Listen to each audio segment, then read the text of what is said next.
Dachatuum subscribe godhaa. Wani sicha dubbistati mootummaa biyyaatti wajjin wanni isaan nuujaan sa'a afuritti barnama asin nuu qabu nuti wanni jenneeni ha du'aa keenya ni feena du'aa keenya nuu kanna jiraa keenya immoo mana hidhaatii fuutanii dhabamsiistan asin nuu fidaadhaa jenneen gaafanne jechuudha ha dhukkubsatee mustashfaa jiru immoo achira hidhamee nuu kannaa jennaan noof qolchaa sagalee biyyaa kuna namni isaanii amma sa'a shan bira kutu jira jechuudha sa'a shan bira kutu jira kanaafuu Bannama sa'a shanitti isinii qaban jechuudha. sa'a afuritti nu qabe Sa'a afuritti isinii qaban.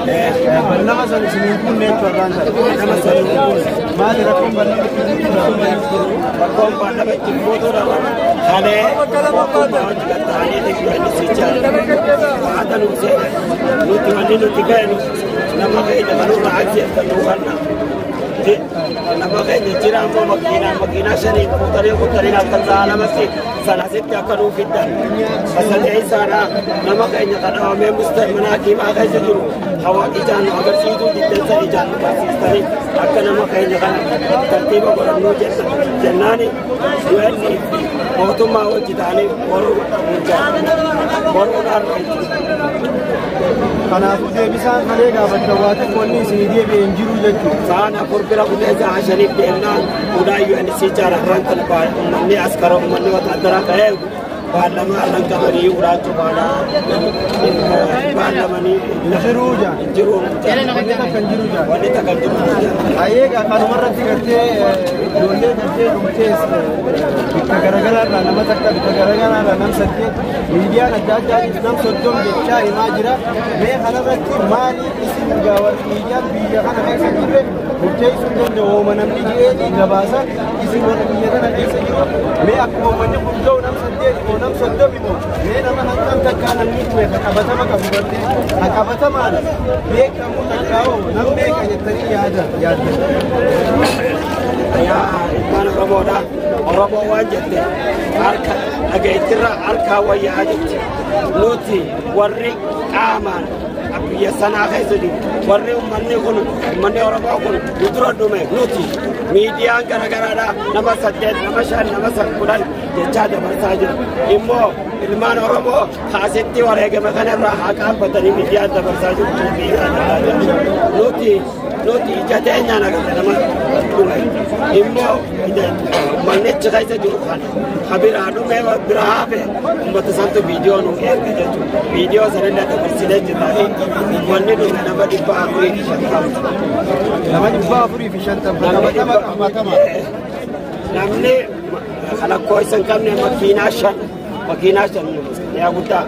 Eessa geessan fuudhanii? sa'a lamatti ija teenya duraarra saasa nu bananiitti sa'a lamatti fuudhanii kara isaan guchiisanii agarra agammaan tanaaf. Ayyeegaa hordoftoota ilmaan Oromoo kan addunyaa kanarra jirtan bakka hundatti argamtan hunda gartee nama hedduutu nu gaafachaa jira miidiyaaleen garagaraa waan akkana gabaasachaa jirtanii nama saddeet nam takka nama 15 nam 30 ja'a jiran jettanii gaafii nu dhiyeessaa turtanii kunnoogaa namni gartee oduu qabatamaa qabu nama biyya tana keessa jiru nama gartee laalaan sun irra buute namoonni isinii dhiyeessaa jiru kun gariin gaamaneedhaa keessaa warra gartee hambaa ijoollee dhumteessan kaafe faadhaa hawaan kana isinii dabarsaa jiru akkasumatti namni dhume akka obboleessa keenya jee fi akka gartee warri as jiru kun guutuun himanitti nama 450 yookaan kanarra caalu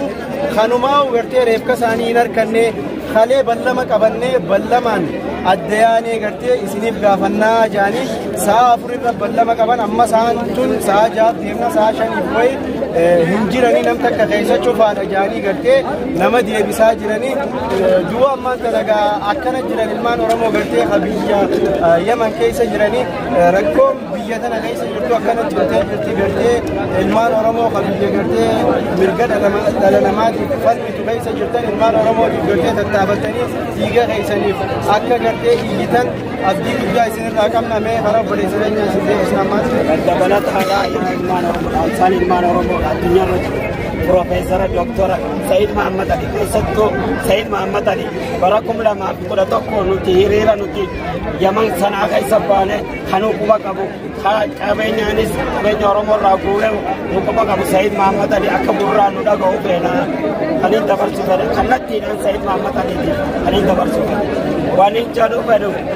ilmaan Oromoodhaan eega bara 2011 itti aduun amma dhumuuf jiraan Sayyid Mahammad Ali kanallee akka nuuf qabaattu gaafa bara 2011 nama 12 ulaa dura nurraa fixan jennee waachaa turre iyyaa turre gaafa san nu fuudhaniiti bakki ilmi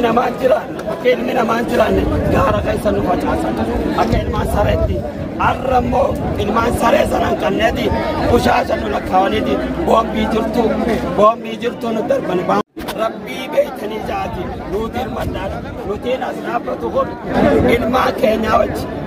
nama keenya bakka tanatti ummata saniin nu haadhi ta'an jennati murteessine bakka tana dhiyaannee kanaafuu bu'a keenya reefka keenya haguurratu isinii namni yaman keessaa reefka itti gurratu hin jiru amma kadhumu malee reefka itti gurratu gadi jiru dhaamsa Oromummaati.